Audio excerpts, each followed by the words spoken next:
I'm an attorney advisor with the Office of Open Government. The Office of Open Government is an independent office within the Board of Ethics and Government Accountability. The OOG's primary responsibility is for advising as well as training public bodies on the requirements of the District of Columbia FOIA, as well as the Open Meetings Act. Attorney Nicholas Weil and I will welcome you to Who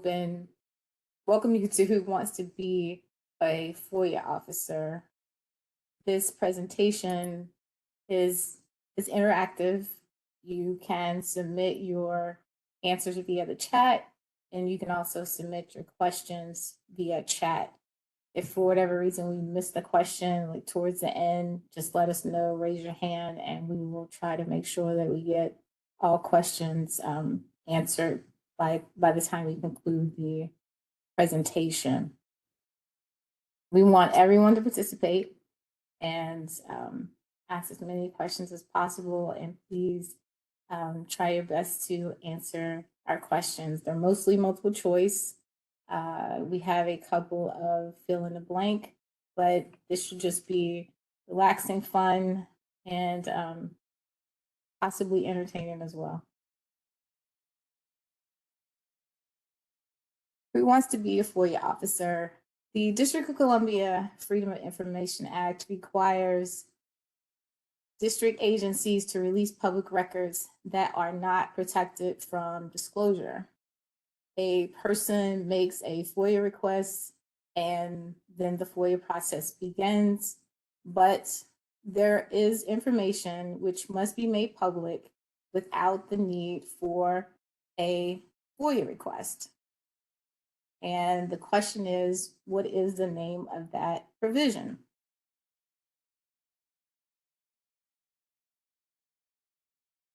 Is it A, Public Information Clause, B, the Open Data Clause, or C, Proactive Disclosure Provision, or D, Public Data Clause?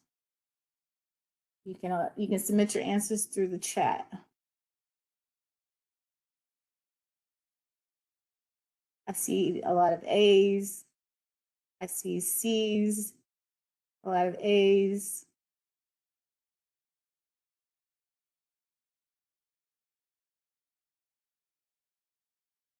The correct answer is C, the Proactive Disclosure Provision. The Proactive Disclosure Provision, it's maybe found in a DC official code at 2-536, information which must be made public. This is a provision that dates back to 2001. You may hear it called the Affirmative Disclosure Clause as well, but this is proactive disclosure. Proactive meaning no one has to ask for this information. It should already be on the internet. And when someone asks for this, there's no need to tell them they should submit a FOIA request. So C is the correct answer here.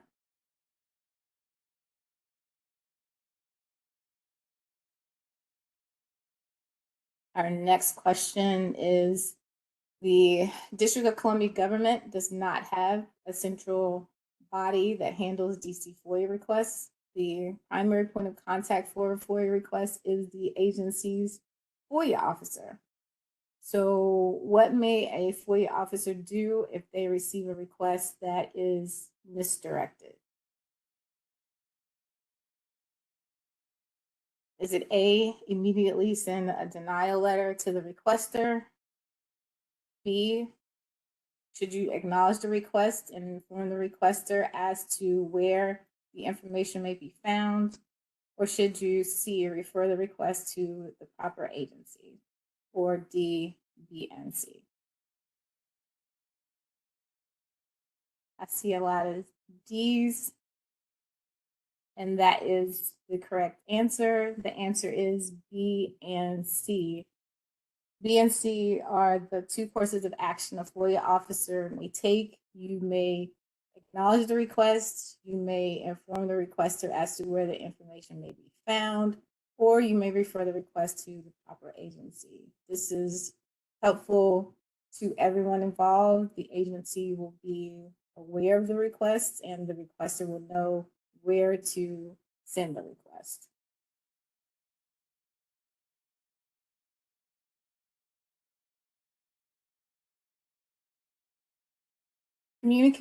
Communication is always key when you're a FOIA officer. An acknowledgement letter is usually the initial line of communication when you start the FOIA request and you start the dialogue with the requester. An acknowledgement letter should be sent within what time frame? The acknowledgement letter should be sent within 10 days, within 24 to 48 hours, within 48 to 72 hours, or within 15 days. I see a lot of D's within 15 days. 15 is a very important number for FOIA requests, but with this particular question, with an acknowledgement letter, you are to send the SUV is still coming up.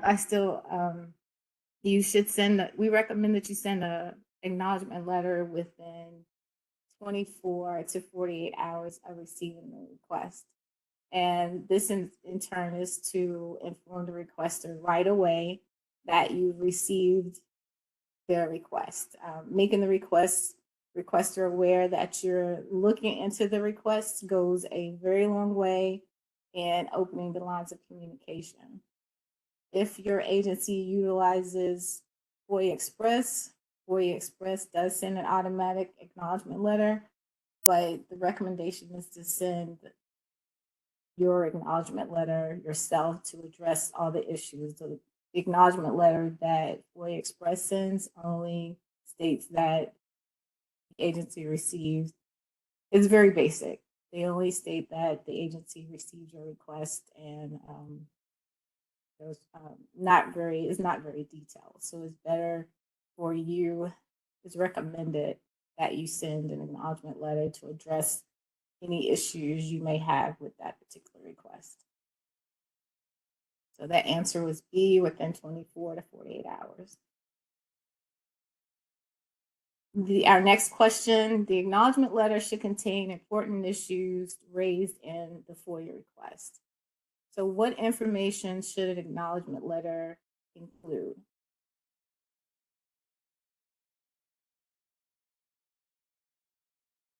Should there be a discussion about the fee waiver determinations? Should there be a discussion of requester fee categories? C, should there be discussion on FOIA fees? Or D, all of the above?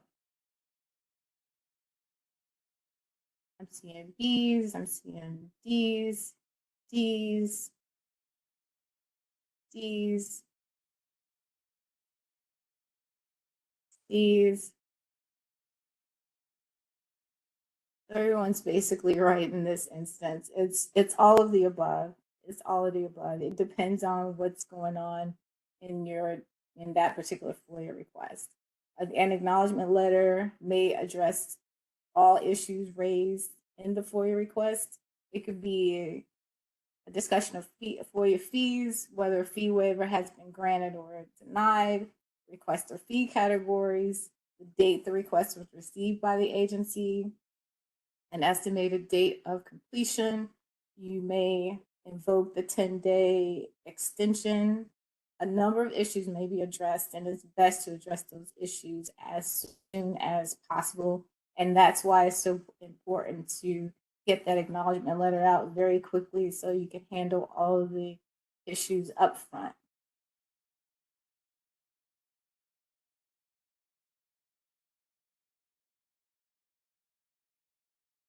That's a good clarification. You see that chat, Attorney DeBerry, Carol Black asks you say can, but what is required?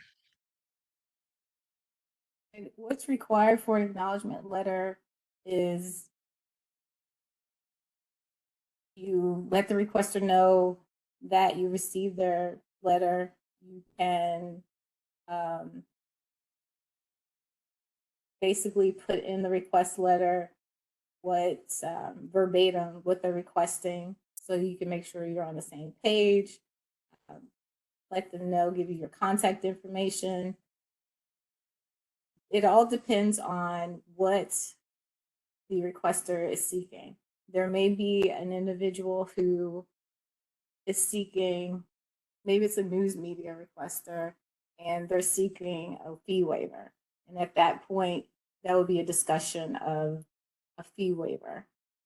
If it's a fee waiver is not stated or is not addressed in the request, then that's not something for you to deal with.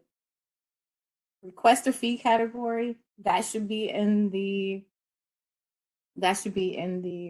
in the request. If you know you may possibly be charging fees, if it's a request that you know you're not going to charge this requester any fees, that's not an issue you need to discuss. So it all depends on what the requester is asking for. So there are a lot of different topics or issues that need to be addressed. Fees, categories, you may have to discuss your search. You already know it's going to be an extensive search, the 10-day extension. You already know that you're gonna get 5,000 documents. Let the requester know that you need these 10 extra days. It's the possibility that you may not be able to have the request completed at a certain time. And just that's where that dialogue and that communication comes into play. So you give an estimated time on when you'll have it completed. So as I stated before, there are a number of different things you can have in your acknowledgement letter, and it all depends on what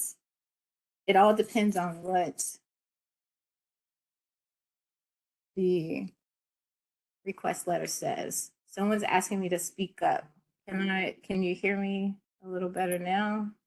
I have the volume up to 100%.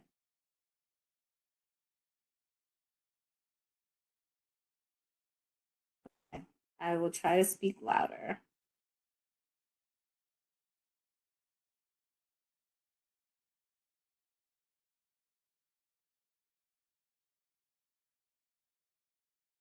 Under DC FOIA, agencies must first determine a requester's fee category to ascertain fees that may be charged to process the request.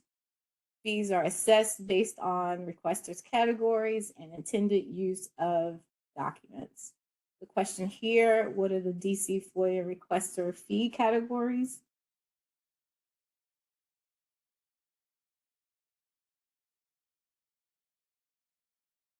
We had a commercial use requester, non-commercial use requester, and other use requester.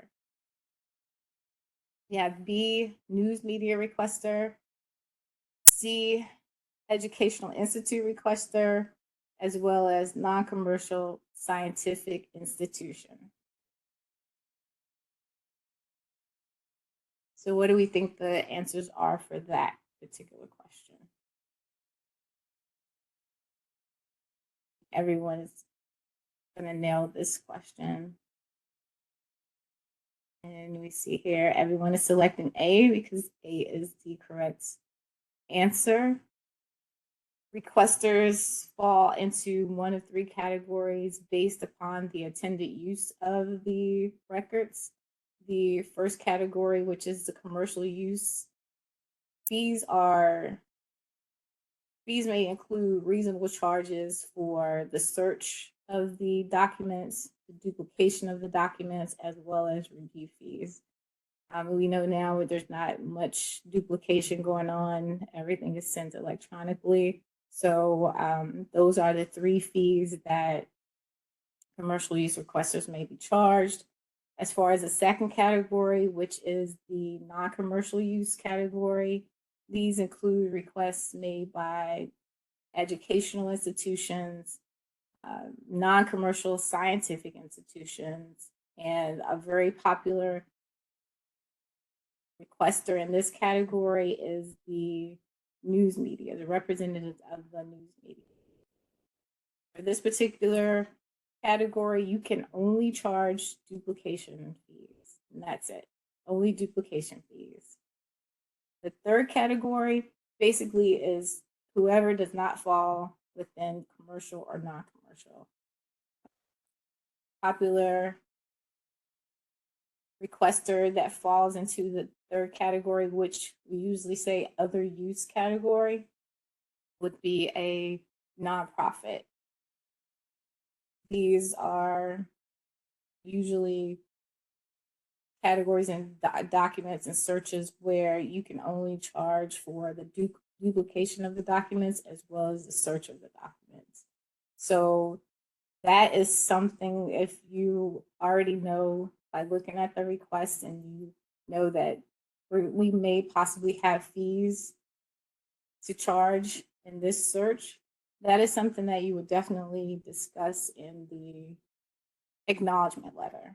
Because if you say, for instance, it's a nonprofit, but you think that this nonprofit should be charged for the documentation, this is, the dialogue, or you think the nonprofit should fall into a commercial use requester. These are dialogues that you need to have early on so there won't be any confusion that you completed this search and you have this enormous dollar amount that you say that they owe, but they don't agree. This could save a lot of time in the back and forth on, how much should and should not be charged at that point.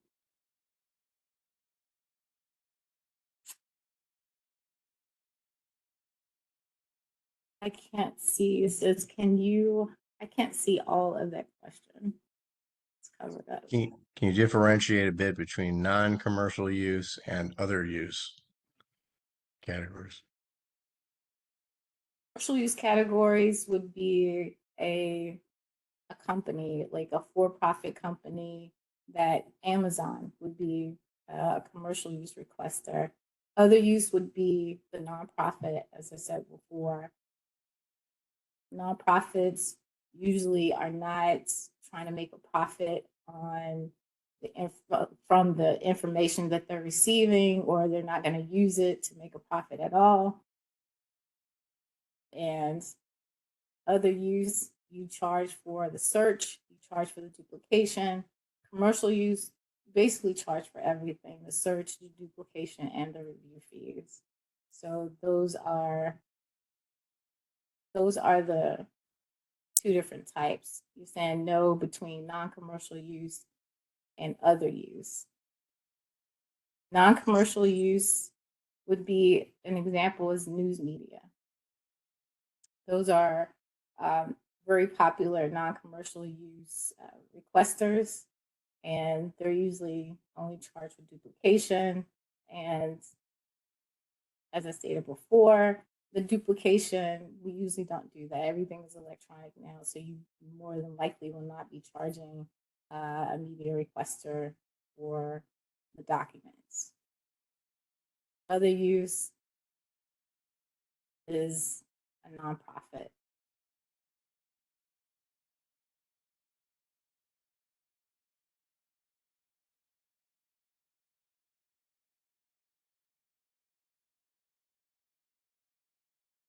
Time is always the essence when you're processing a DC FOIA request. A request generally should be processed within a certain number of days. A DC FOIA request should be completed within how many business days?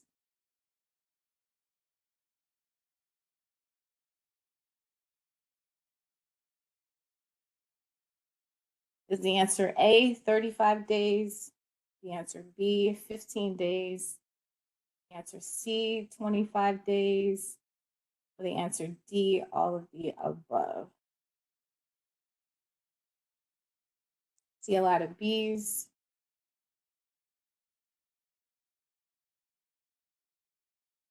And the correct answer is B.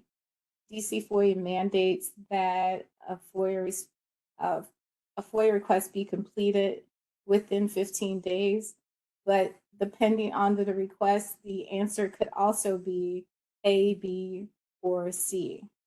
You may invoke the 10-day extension when you are dealing with unusual circumstances, and that in turn would knock your response time up to 25 days. And if you are a FOIA officer with it would knock it up to 25 days. And if you're a FOIA officer for the Metropolitan Police Department, you have 25 days to process a request when body worn footage is requested.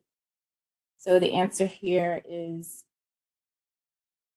B, 15 days.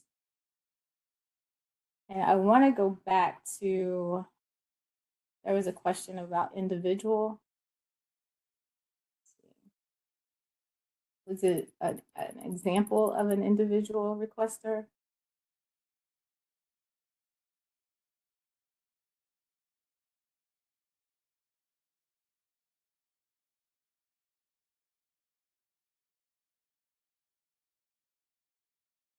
I think we've got that covered. All right.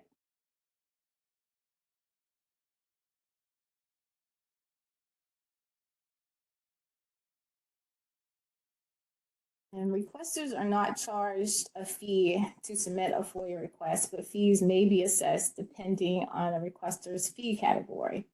What fees are FOIA requesters allowed to charge? And this should be very, very easy because we just went over this. Is it A, commercial use fees, B, other use fees, C, non-commercial use fees, or D, search fees, duplication fees, as well as review fees?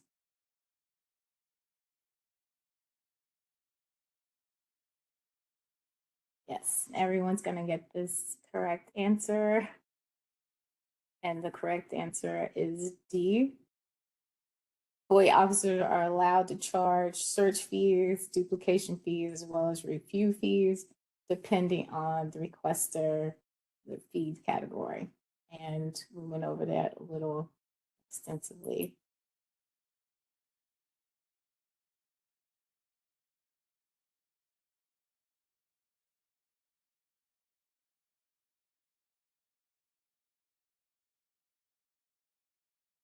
A request is submitted to your agency, but you need additional information from the requester to process the request. What steps do you take to obtain the additional information? Do you A, you let the 15-day time frame pass and then you just close the request because you don't have any information, you don't have enough information to process the request? Or do you B, request a 10-day extension because you're experiencing unusual circumstances? Or C, put the request on hold and contact the requester for additional information? Or C, or D, close the request because the records were not adequately described? I see everyone's getting C, putting in C, and that is the correct answer. You should put forth a good faith effort to obtain all information to properly move the request forward. A, B, and D are definitely not courses of action you should take. C, that gives you enough time to stop the clock and be able to communicate back and forth with the requester.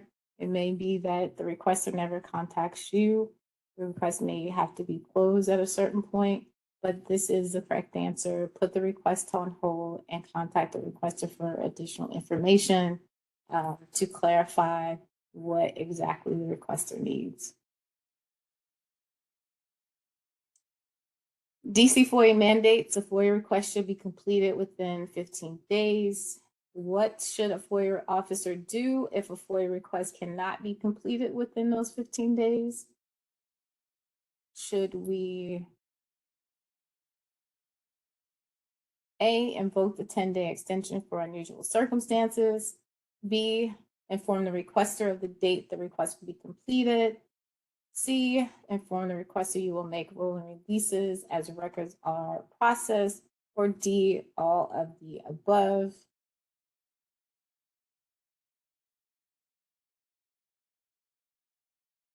D.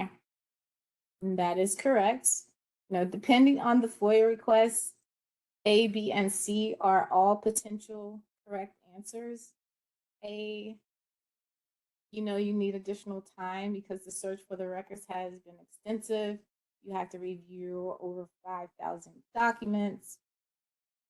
B, we recommend that you give an estimated date of completion, regardless of what time frame it is. Let the requester know that you are working on the request, that you are making it a priority. This in turn will allow the requester not to file a FOIA appeal.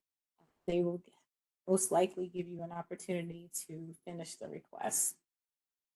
When you're dealing with C, let the requester know the dates that you will have, that you will submit documents to them. Let them know that it's going to be on a rolling basis. Give them a date. Every 15th of the month, we will disclose information to you, or every 2 weeks. Just let them know when you'll have something for them, and let them know that their request is a priority, and that you are doing your best to get the information out. In some agencies, the FOIA officer is not a dedicated FOIA officer, have other duties. So this in turn will allow you to put yourself on a schedule, let them know that these are the dates that you will be able to receive information, this information from me. A lot of times when you speak with the requester and they know, you let them know that it's going to take a long time, you can ask them to narrow the request. What is it that you really need? And then it may be so that you no longer have the 5,000 documents to look through. If they narrow it down and give you more specifics on what they want, it may be something that you can complete in a quicker time than you initially thought. So communication, that is the key when dealing with FOIA requests, because time is always of the essence.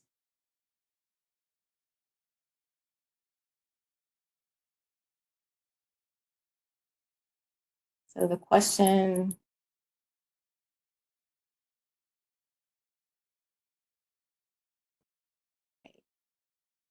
so let me know if I missed a question, Nick, because I can't really see it too well over here. Yeah, I think we're caught up. Sorry, I've been flooding the chat a little bit with some the unusual circumstances definition, but we're all caught up. Oh, thank you. I can't really see it all because they're all moving so quickly. But this is the last question I have here before I turn it over to Attorney Weil. The public policy of the District of Columbia is that all persons are entitled to full and complete information regarding the affairs of government and the official acts of those who represent them as public officials and employees. DC FOIA applies to the following: A, Mayor Bowser and all District of Columbia agencies, or B, the Council of the District of Columbia, or C, public bodies, or D, A, B, and C. There was a question. What was the question? The question is who's covered by FOIA? Who has to DC comply with FOIA? applies to the following. And would it be Mayor Bowser, district agencies, Council of the District of Columbia, all public bodies, or it applies to all A, B, and C.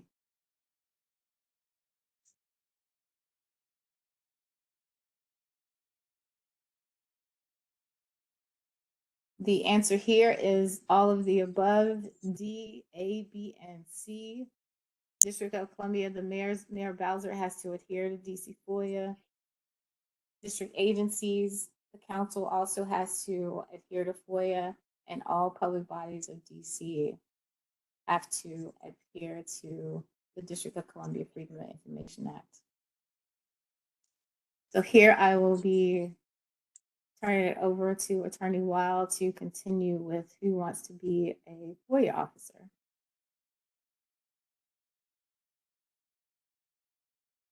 I'm gonna share my screen. So the next, while I'm doing this here, let me,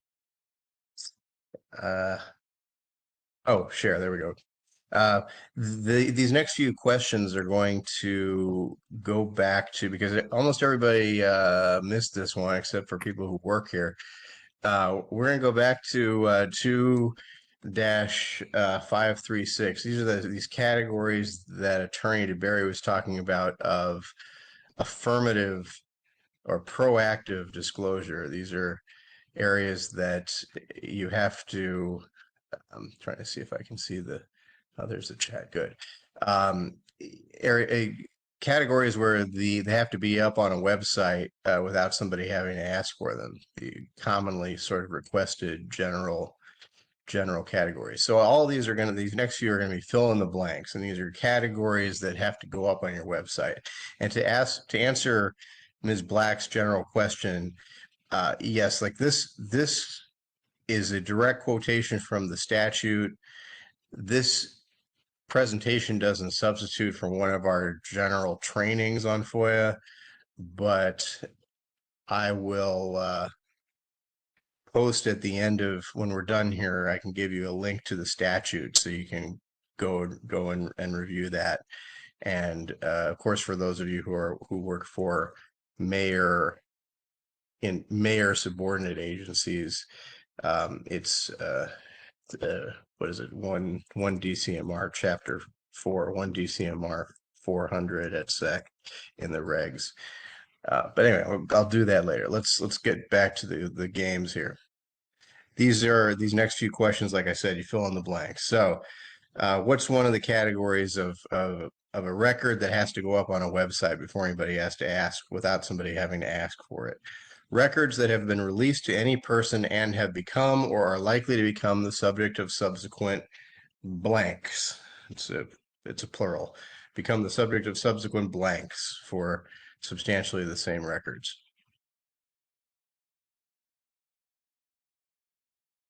Yep, we're getting the idea here. These are the policy behind this is not to make it easy on the public. So things that are going to come up over and over again in subsequent requests. Let's try another one here. Final O's, fill in the blank. What are the O's here? Final O's, including concurring and dissenting O's, as well as orders made in the adjudication of cases.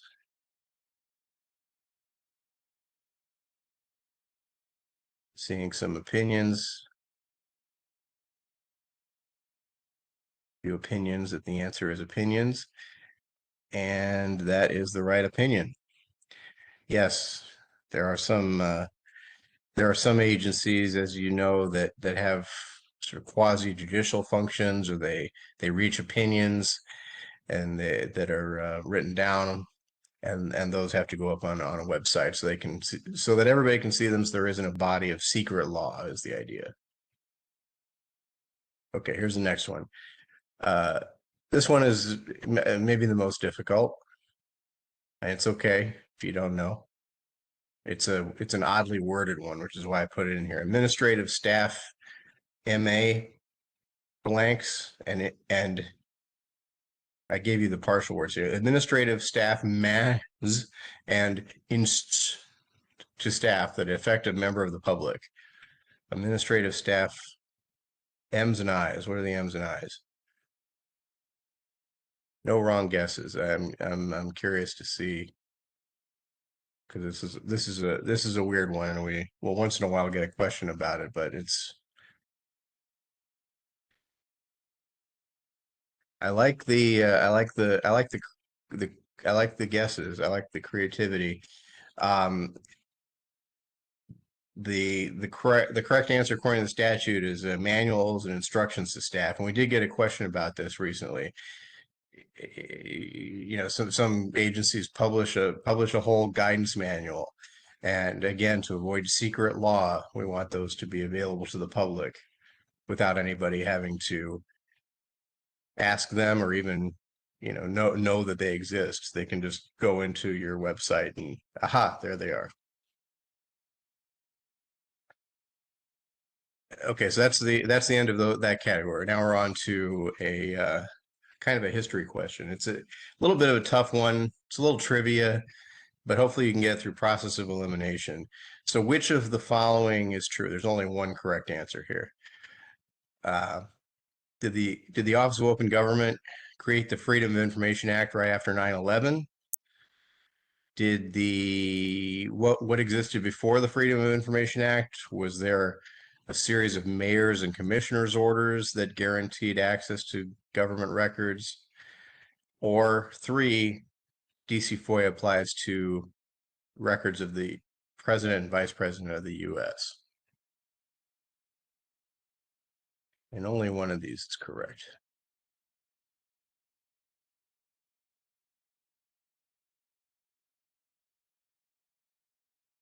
Very, very good. Yes, the answer is two. Um, we can eliminate one because the Freedom of Information Act, as Director Allen covered in her intro this morning, was enacted in 1976. It took effect in 1977, and the Office of Open Government was stood up in 2013. We can eliminate number three for a couple of reasons. The DC FOIA is different from federal FOIA, and as many of you know from news of late, the president and vice president are covered by the Presidential Records Act, a slightly different federal statute anyway. So the correct answer was two there. So Mayor Commissioner Washington had a couple of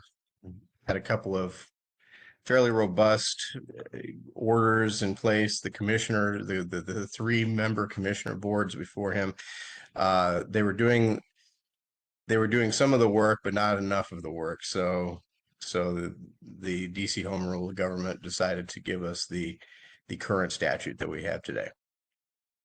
All right, let's go. There's the answer.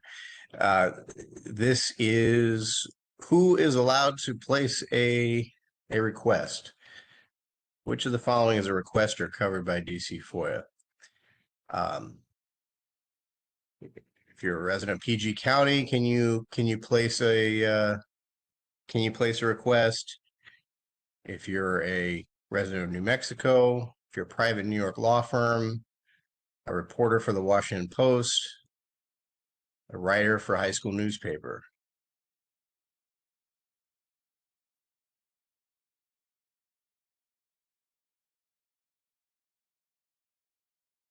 Some people are identifying the slight trick, which is that there is more than one right answer.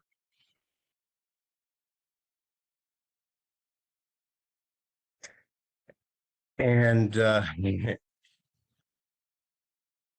that's right. Yes, the answer is all of them, and not every jurisdiction works this way, but in DC, any person, and a person is defined as an individual, a corporation, any type of entity. You don't have to be a DC resident. You don't have to have a heart and a heart and lungs. You can be a corporation or a newspaper.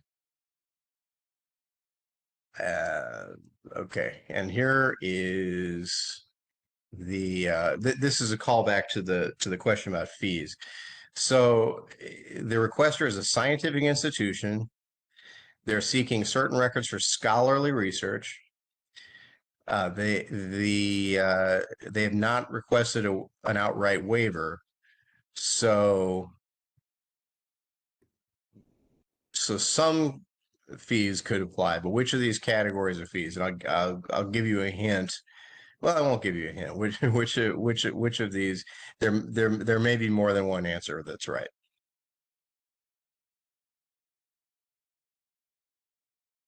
Um, and I'll give you a hint. It's only one. It's only one of them. Which of these categories only? Which of these categories applies to all requesters who haven't gotten? That's right. Carol Black is absolutely right. Can always charge for duplication. Doesn't mean you have to. Of course, nowadays, most record requests you can respond to electronically. So a lot of times this is moot. This is a bit of a trivia question, but that duplication is sort of the lowest tier or high, however you want to think of that in your brain, that applies to all of the tiers of requesters. And which of the, I want to make sure we're not running out of time. Oh, sorry, 2 minutes. Okay. Which have to be in a denial letter? More than, let me see if okay, we've got 2 more questions here. Which of these have to be in a denial letter? More than one answer is correct. Freedom of Information Officer's name and age, an affidavit from the FOIA officer. So a denial letter, as you know, being sorry, we're not. I'm either withholding and either complete denial, or they don't exist, or I'm withholding them all, or I'm withholding them in part. Any denial in whole or in part has to include which of these categories. And in the interest of time, I'm going to jump ahead and give you the answer, which is 3, 4, 5, and 7. There might be situations where 7 doesn't apply, but 3, 4, 5, and 7, which makes sense if you think of the policy behind it. You got to tell them what you do, how you, in what way you denied their request, any exemptions that you applied to it, who's making this decision, and if they're dissatisfied with the decision, how do they go about appealing it?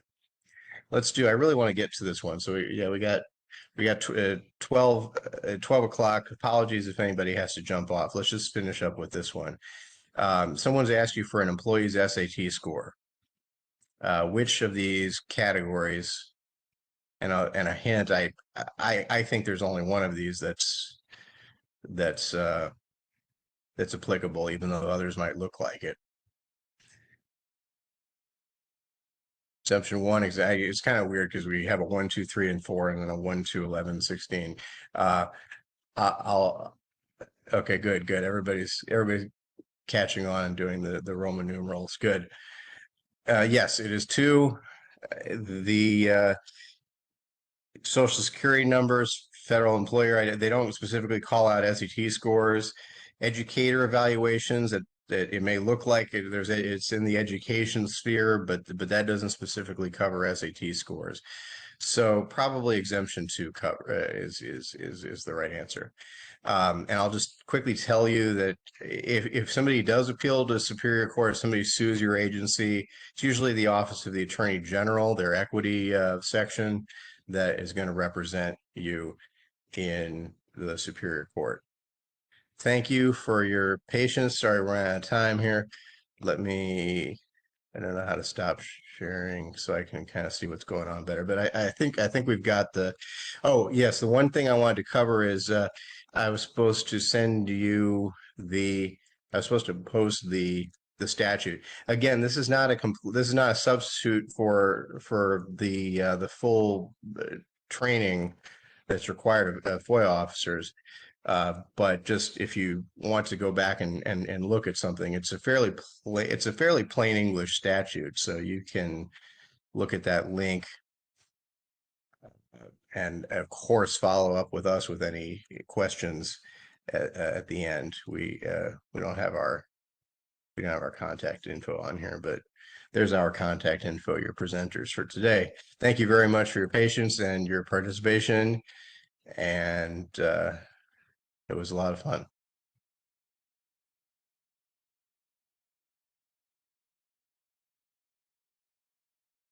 And stick around for the well, come back for the rest of our programs for the rest of the week. Thanks for joining us for Ethics Week. Let's see if I can figure out how to stop sharing. I'm not sharing for the rest of eternity here.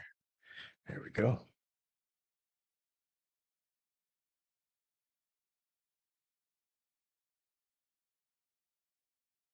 Thanks, everybody.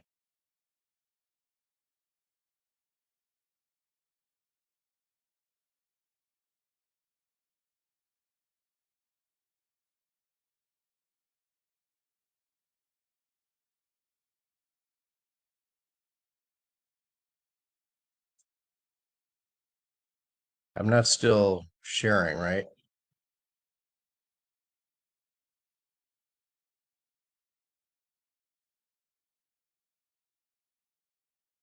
You are. You're still sharing. Oh, somebody's telling me oh, did I jump the gun? Oh, it's supposed to be 12:15. Okay, I'm sorry. Sorry if I raced.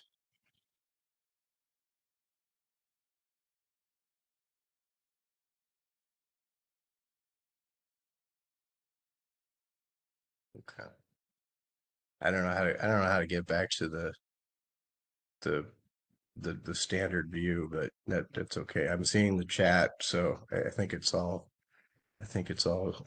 good. I don't think we have any questions. Okay, well, I'm a, I'm gonna leave out of here if nobody objects.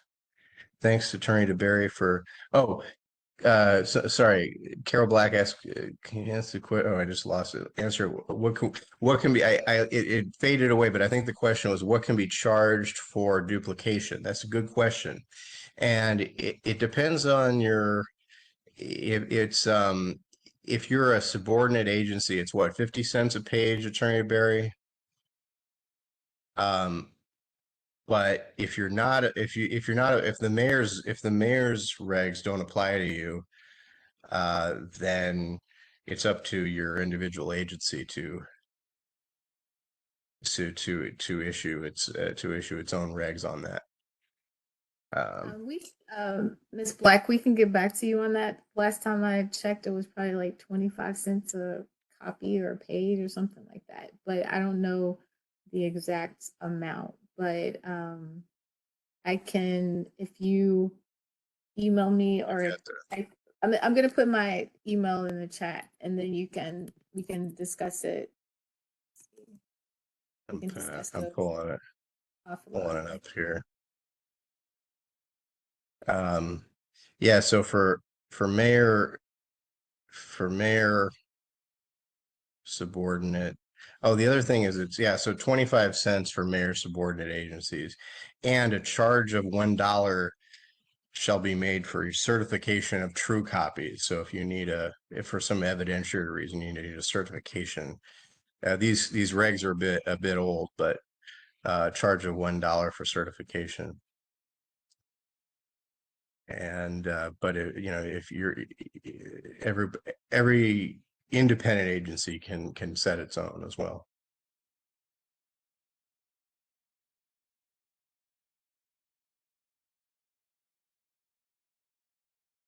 If you need to go into labor costs, usually the charges are based on whatever grade you are, and it's divided that way. Like if you're a grade 10 or grade 11, that's how those charges are. Like who did the work? Was it a managerial person on a managerial level would be charged more per hour, and the costs are charged per hour. But DC does have a rate and a scale. The charges depend on the agency. Charges depend on requesters. Some agencies may have decided they're not going to charge for FOIA requests. They don't get a lot of requests, but the charges of FOIA requests all depend on your agency, who's requesting, the type, and things of that nature. So your agency can basically decide on who they're going to charge and who they're not going to charge. But there are specific prices in the FOIA regulations, and we can definitely discuss that offline.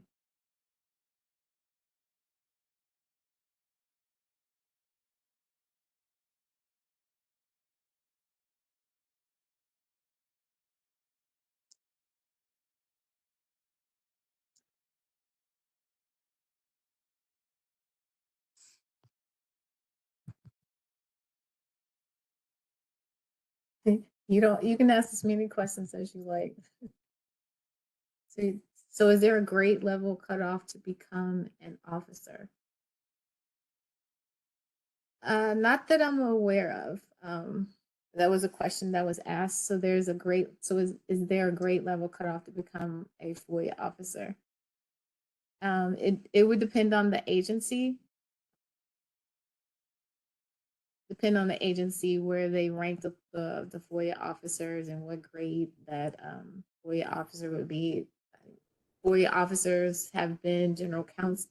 You've had general counsels as well that have another duty to as the FOIA officer. So it just depends upon the makeup. There are agencies that only have FOIA officers and they have no other responsibilities. So it all depends. I hope I answered the question.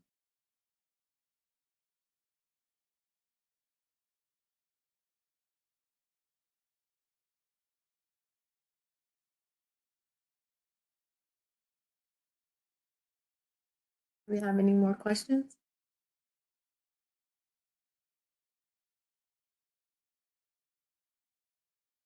Yes, you have answered. The next up is Attorney Skirbo's OMA overview at 1:30.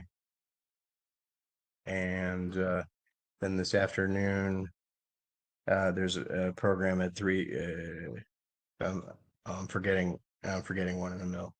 I haven't been good on times today, apparently. Let me not try to guess what time everything is. But thanks for joining us for ethics. We have 1:30 Newcomers Guide to the Open Meetings Act with Attorney Skirbo. 2:45 How to Post on the Central Meetings Calendar. So if you're a point of contact or you know someone that would be a very insightful session to attend.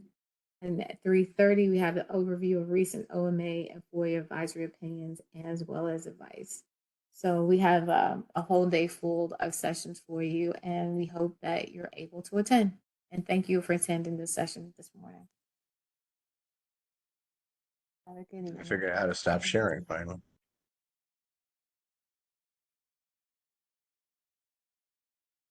Great.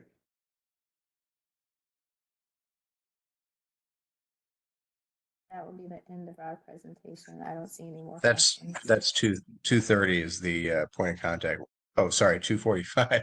See? Thanks, Anthony.